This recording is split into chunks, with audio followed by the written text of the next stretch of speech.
southeastern Morgan County, northeastern Loudoun County, southwestern Milton County, southwestern Anderson County, northeastern Roane County, until 9 p.m. Eastern Daylight Time. At 8:12 p.m. Eastern Daylight Time, a severe thunderstorm was located over Kingston, moving east at 35 miles per hour. Hazard, 60 miles per hour with gusts and quarter-size hail. Source, radar indicated. Impact, hail damage to vehicles as expected.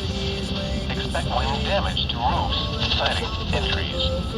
Locations impacted include Knoxville, Oak Ridge, Clinton, Lenore City, Kingston, Farragut, Oliver Springs, Louisville, Midtown, and Paris.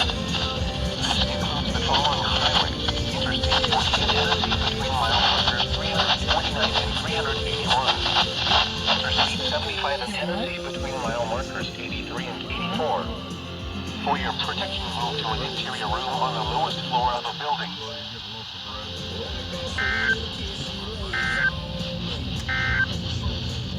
And now your 7-day forecast for the WNT 732 listening area, including portions of the northern Cumberland Plateau.